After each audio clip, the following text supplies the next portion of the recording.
What's the difference between a project that feels effortless and one that leaves everyone chasing files and status updates? It's not the tool, it's the system behind it. And most teams don't realize they're missing a few simple building blocks. Today, I'll show you how to create an interconnected project structure in Microsoft Teams using SharePoint and Power Automate that makes project visibility automatic instead of manual, and why setting this up the right way from the start changes everything. Why most project systems collapse within 90 days. Why do so many teams start strong but quickly slide back into chaos? The excitement at the beginning is real. You launch a fresh workspace, everyone agrees it's going to be the organized project this time, and channels start filling with conversations. Tasks get dropped into planner boards, files make it into the right folder, and people actually post updates in threads instead of sending emails.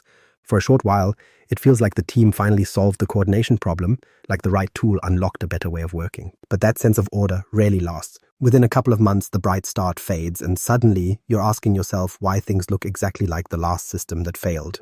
The most common slide usually starts small, maybe a single document that someone couldn't find, so they dropped it into chat instead of uploading it. Or a new person joins the project and is confused about which channel or tab is current, so they create their own folder structure. Within weeks, the clean setup starts to sprout duplicates.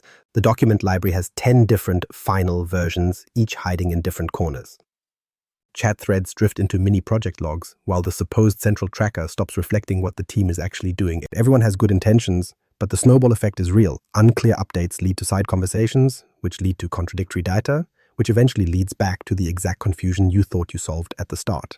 Sound familiar? Teams' channels that were supposed to be focused work streams turn into sprawling chat rooms that bury critical information. SharePoint libraries that were set up with neat categories end up buried under personal subfolders and one-off uploads. You go looking for a key file and you're faced with copy of presentation, Final 3, and PPTX in multiple places, none of which you can be sure is the right one. The structure is still there in theory, but the day-to-day use of it doesn't reflect that design anymore. Now, here's the reality most teams don't want to admit. The collapse isn't because you didn't pick the right app. It's not that Teams is missing a magic feature or that SharePoint isn't intuitive enough. Research into project management failures consistently shows the bigger issue is system design, not tool choice. Tools only enforce behavior if there's a system that guides how they will be used as a whole. Without it, every project becomes another round of learning the same lessons through trial, error, and frustration. There's a difference between short-term habits and long-term structure. Starting strong often relies on habits. People remember to upload files, they check the planner board, they reply in the right channel. But habits fade under pressure. Once deadlines heat up or the team scales past the original group, people fall back into the fastest way of working, even if that means clutter, duplication, and confusion. Short-term habits keep you disciplined only as long as energy is high. Structure, however, doesn't depend on people remembering. A well-designed structure makes the right action easier than the shortcut, so discipline doesn't have to be a daily choice. And what's the hidden cost when there isn't structure? Hours vanish into searching for documents that should have been centralized. Tasks are logged twice in separate trackers, which means work gets repeated or handoffs are missed. Updates come late, or worse, they contradict each other, so leaders make decisions based on outdated information. Over time, the cost adds up, not only in wasted effort, but in slower progress, higher stress, and lower trust across the team. Everyone feels like they're working hard because they are, but the actual system multiplies inefficiency instead of eliminating it. So why do some teams manage to keep their systems running smoothly while most collapse in under 3 months? The answer is that they don't treat the tool itself as the fix. They don't assume new channel equals new workflow. They design principles first. Principles give a framework that shapes how the team uses the tool, rather than leaving it as a blank canvas that slowly falls apart. Without principles, the tool is just a series of folders, chat windows, and dashboards waiting to be misused. With them, even if tools evolve or change, the core system continues to function because it's built on rules of organization rather than assumptions of behavior. That's the real shift. Stop starting with the tool and start starting with the principles. Once those guiding principles are clear, the tool simply supports them, rather than trying to force structure after the fact. That's also where most teams miss the mark. But the good news is those principles aren't complicated. In fact, there are 3 that consistently show up in lasting project systems, and that's exactly where we're heading next. The 3 principles of building a durable project system. What actually makes a project system last past the honeymoon phase? Every new setup feels organized at first, but most slip into familiar chaos. The difference comes down to whether there are guiding principles in place before the first channel is even created. Without them, the system grows around whatever feels most urgent, and urgency rarely leads to something sustainable. Teams under pressure will always choose shortcuts, quick chats, private folders, duplicate trackers, and once those become habits, no amount of tool configuration can bring the system back in line. That's why principles come before structure. You don't draft floor plans after moving furniture into a house, and you don't choose collaboration tools without deciding how information will flow. Many teams confuse their current urgency with long-term needs. They design around what feels critical today. You're launching a campaign, onboarding new hires, rolling out a product feature. The immediate demands shape the system, but those demands aren't permanent. A setup designed only around today's problem becomes useless or painful as soon as the context shifts. That's where the collapse starts. Instead, a durable system is built on three principles that don't change, even as projects and teams evolve. The first principle is having one source of truth. In Microsoft 365, that backbone is SharePoint. It functions as the database behind every project, files, lists, and records structured with consistency. That doesn't mean Teams has no role, but Teams should reflect data stored in SharePoint rather than being the storage itself. When SharePoint is treated as the foundation, the team always knows where the definitive version of a document, task, or record lives. The moment you allow for multiple sources, you invite divergence. Files edited in chat, tasks tracked in Excel, parallel folders in OneDrive. One source of truth prevents that split, and it provides an anchor for every integration the system needs later. The second principle is minimal duplication. Duplication isn't just annoying, it drains hours from every week. If a project manager has to update 3 separate places every time something changes, they either delay updates or prioritize one location, leaving the others inconsistent. Instead, the system should be designed so that automation carries updates forward. A document approval in SharePoint automatically posts in Teams. A task progression triggers status changes in the tracker without manual edits. Reducing manual duplication isn't just about efficiency. It prevents the confusion of wondering whether the spreadsheet, the board, or the chat message is correct. Automation builds reliability into the system by syncing data through design, not memory. The third principle is visibility without micromanagement. Most dashboards accidentally encourage the opposite. They give managers lists of overdue tasks and incomplete items, which leads to chasing individuals for answers. That might show activity, but it doesn't show whether the project is actually on track. Good visibility comes from the way information is structured and connected, not from monitoring every keystroke. Transparency should show trends, dependencies, and risks. It should highlight where attention is needed at the system level, rather than pulling managers into daily task policing. When oversight is built into the design, the team feels trusted and leaders make decisions based on real project health instead of scattered updates. Now, how do these 3 principles look in practice compared to the usual just create a channel approach? A common scenario is a new project channel with folders labeled docs, presentations, and final deliverables. It feels reasonable, but in practice, people still upload files into chat, create duplicate folders, and forget to update the main tracker. Compare that with a system rooted in principles. SharePoint housing, a structured project library tagged by metadata, automation pushing updates into Teams when statuses change, and a dashboard pulling real-time health metrics across projects. The difference isn't a fancier setup, it's an intentional structure that eliminates fragile habits. In adoption research and case studies, the teams that succeed long-term aren't the ones with the flashiest channel setup. They're the ones that standardize rules across projects. SharePoint isn't treated as an afterthought, it's the base layer.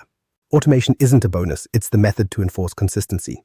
Dashboards aren't surveillance, they're a pulse check. Those practices require discipline upfront, but the payoff is a system that actually gets stronger the longer it's in use. Tools become infrastructure, not experiments. By following these 3 principles, Teams stops being another short-term fix. It becomes a front end to an adaptive system designed to last beyond the next deadline. With the right foundation, your tools finally do what they were supposed to do all along: reduce noise, surface clarity, and support actual progress. And the question now is how to translate these principles into structure. That starts with deciding where the core data should live, and that's where SharePoint becomes the engine of the system. Structuring SharePoint as the source of truth. If Teams is the collaboration front end, then where should the actual data live? This is the part where most people default to the obvious answer and say, well, in Teams, of course.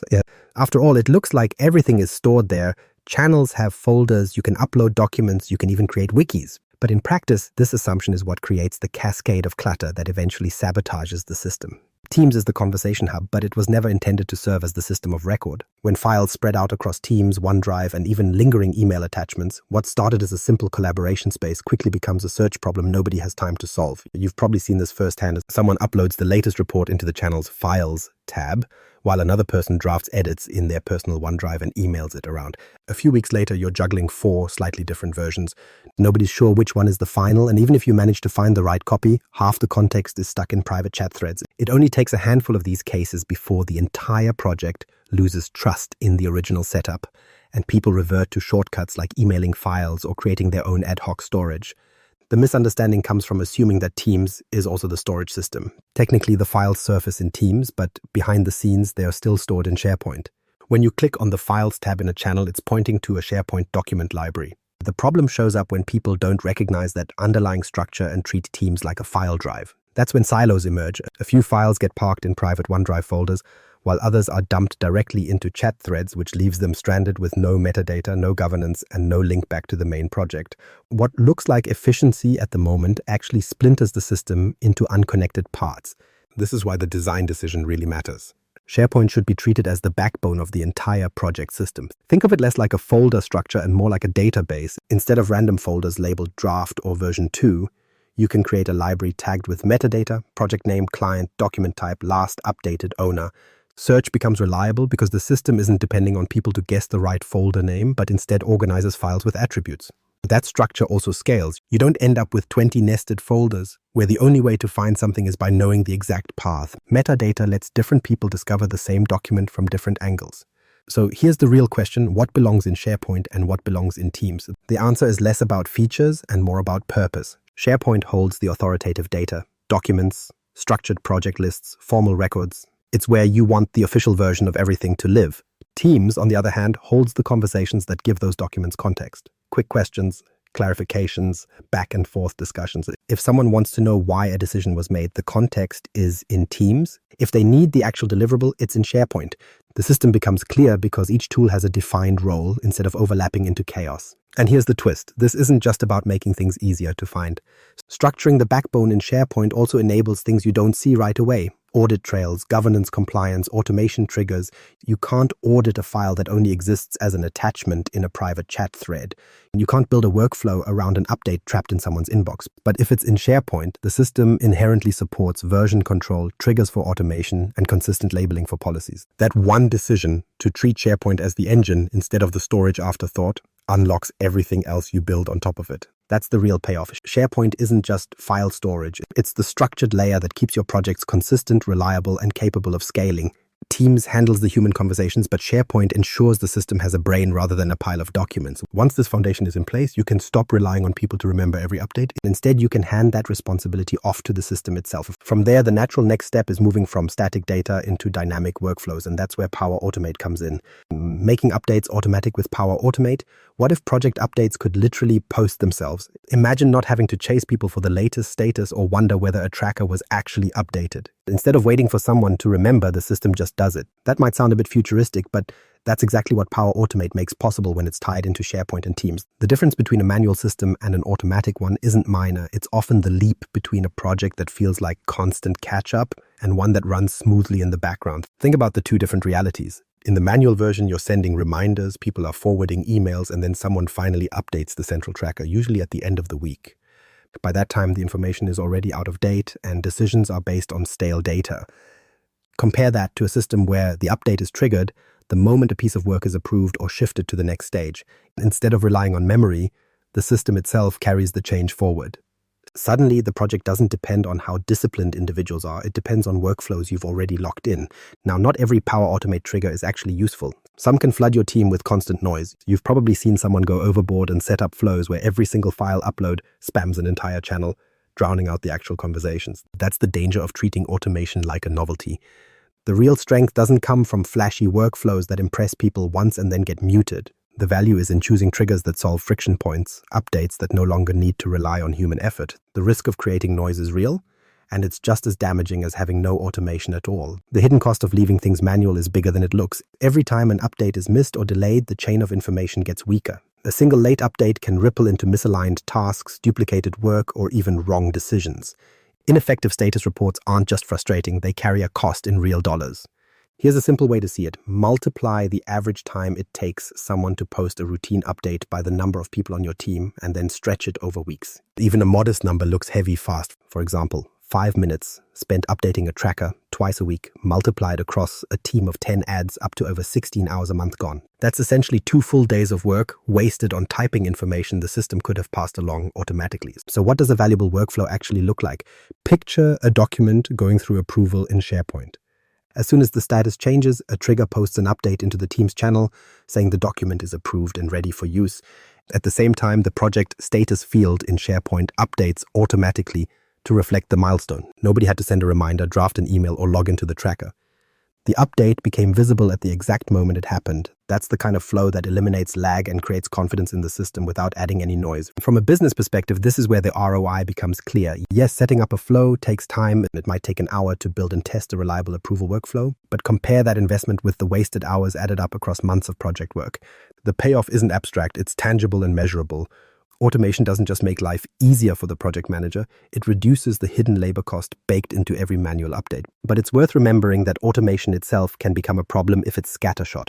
Over-automation creates endless alerts, duplicated notifications, and confusion about what to pay attention to. The key is choosing meaningful triggers, the ones tied to actual project milestones or decisions. Anything less just turns into background noise that people end up ignoring. The strongest systems build only what's essential, then scale carefully with genuine needs. At its core, automation isn't optional anymore.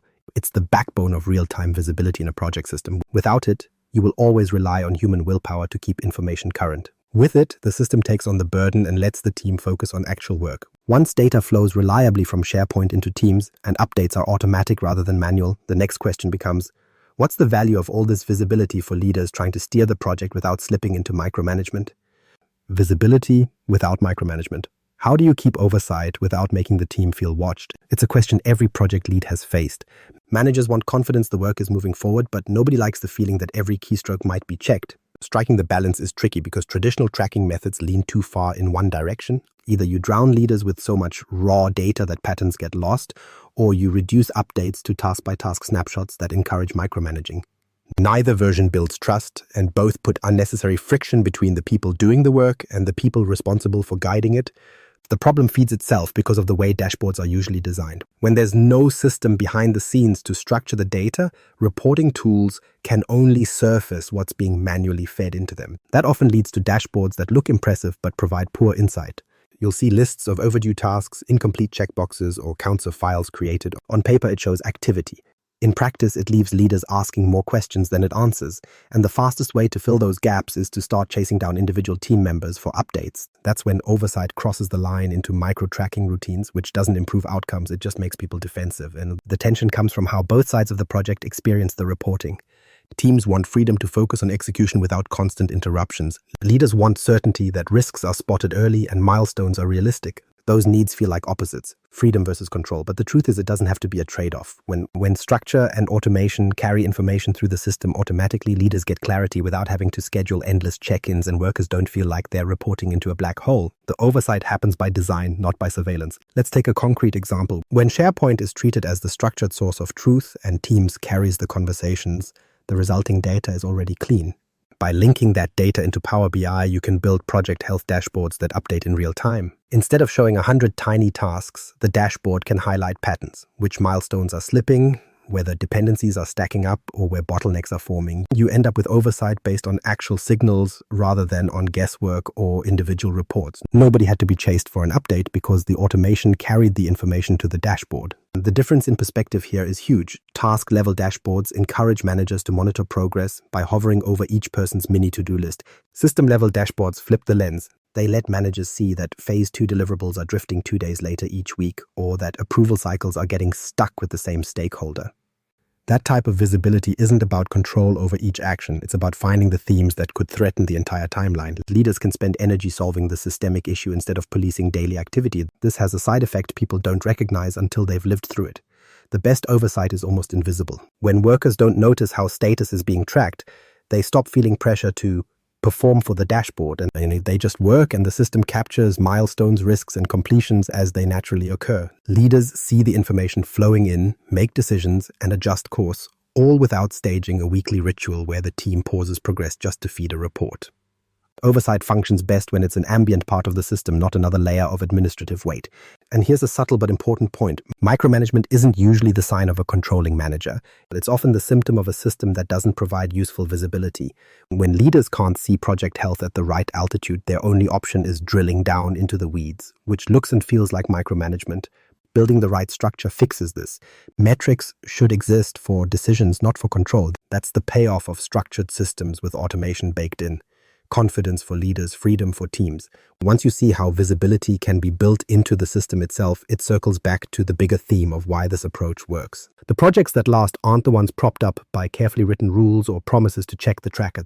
They're the ones with system-first thinking, where every tool is aligned to principles that outlive pressure, context shifts, and even personnel changes. That's why stepping back to design structure before layering tools changes everything about how projects survive and scale. And the real win isn't setting up another shiny project channel. It's creating a system that outlives any single project, one that still works when deadlines shift and new people join. Tools will change, but structure stays. Here's your challenge. Audit your current setup. Ask if you have one source of truth, if duplication is minimized, and if visibility happens without micromanagement. Then pick one high-impact update flow to automate this week. And if you're curious where this is headed, keep an eye out. We'll be exploring how advanced AI integrations in Microsoft 365 push these systems even further.